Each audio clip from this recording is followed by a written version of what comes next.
Yep, I finally saw it. Yesterday, I went from here in LA down to San Diego to see a movie. I stayed the night, now I'm back home, so let's talk about Tenet, finally.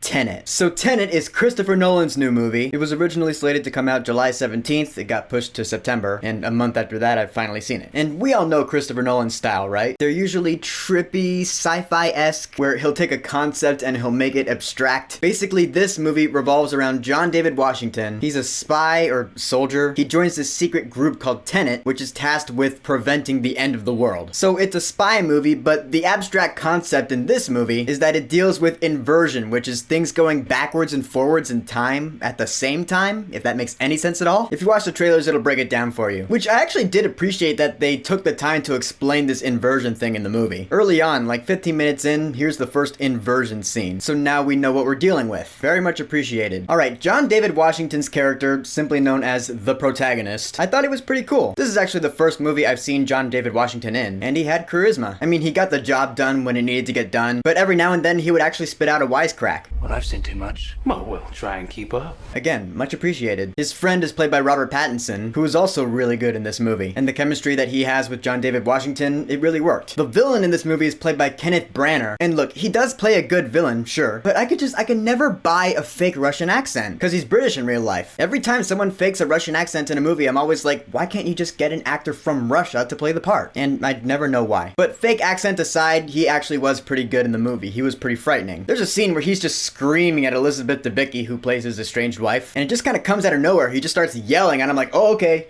You're a scary dude. But really, let's just get down to the movie, huh? Because this movie is textbook Christopher Nolan, if I've ever seen it. And by that, I mean that it's very complex, so it's very hard to follow. It's very loud. The sound design, as good as it is it's very loud, and it's pretty overwhelming at points. The action is fucking awesome, and so is the score. Alright, first off, the complexity of the plot. Because it being a Christopher Nolan spy movie, I already know, like, before walking into it, I was like, I am not gonna understand everything right out the gate. And sure enough, I didn't. About 45 minutes into the movie, I was like, I have no idea what's going on here. I mean, characters are talking with each other. They're talking about nuclear weapons, and then they're talking about art gallery paintings, and then they're talking about plutonium or something. I have no idea what they're talking about. Partially, it's because I just couldn't understand a word they were saying, which is partially due to the sound design. I've noticed Chris Nolan does this a lot in his movies, where like the sound is so loud, it kind of drowns out some of the dialogue, and I've heard other reviews of this movie say this as well. So for like half the movie, I couldn't understand a word these guys were saying, so I couldn't follow the plot. So the sound taking over the dialogue, plus the fact that it's a complex spy movie, yeah, it's very hard to follow. But I already knew that it would be going in. So I was like, okay, you know what, I'm not gonna understand everything, so I'm just gonna sit back and watch the pretty movie. I'll follow what I can follow, and what I can't follow, I'll just appreciate the prettiness of it. And that is what I did, because the action in this movie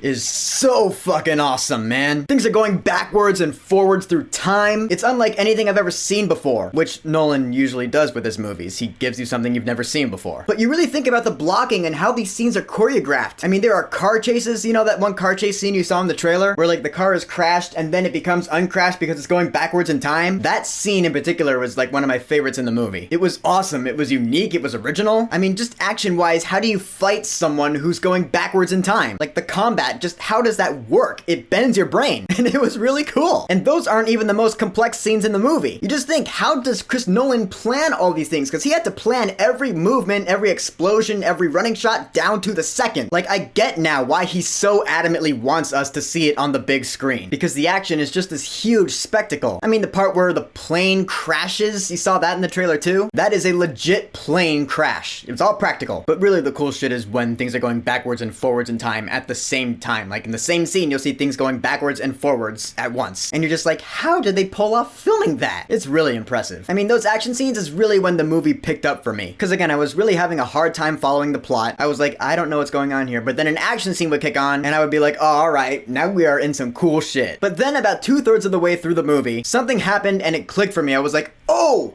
Now I get this movie. Ah, okay, it's one of those movies. Christopher Nolan does this thing a lot in his movies. I'm not gonna spoil it, but I really should have seen it coming, because this is not really the first time Chris Nolan has done something like this. And it just made this movie that much cooler. Not everyone's gonna get it, because again, it's a very hard movie to follow, but I caught it because I noticed the detail. I was like, oh, that's cool. And then from there on till the rest of the movie, I had a pretty easy time following it. Sort of. I could understand it better, I'll say that. With the characters and why they're important and why it's important for this character to do this thing at a certain time and why inversion is so important to this plot, and it was cool shit. Seriously, I'm gonna give Chris Nolan props for this movie because it must have taken him forever to cook up in that zany head of his. I honestly have no idea how he comes up with these ideas. What must it be like being Christopher Nolan? I mean, it makes me think about things like I wonder if I could use inversion to prevent the pandemic from ever happening or something like that. I feel like in the world of Tenet, that could work. I don't know. And the score. The score in this movie was done not by Hans Zimmer, surprisingly enough, but by Ludwig Göransson, the award-winning composer. But honestly, the score sounded like any classic Nolan Zimmer score. You know, it used the classic Nolan Zimmer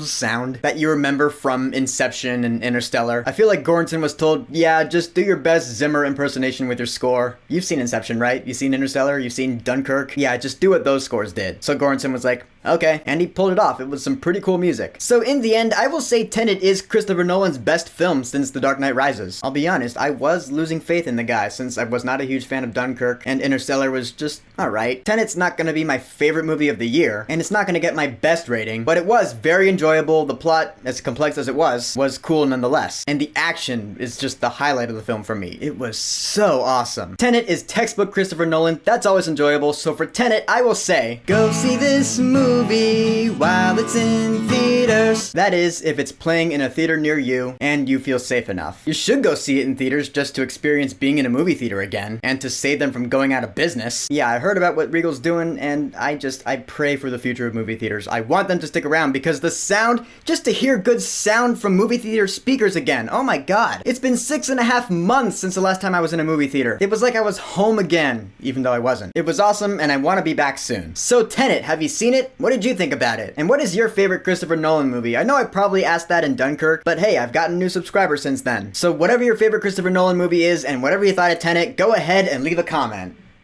And don't forget to subscribe.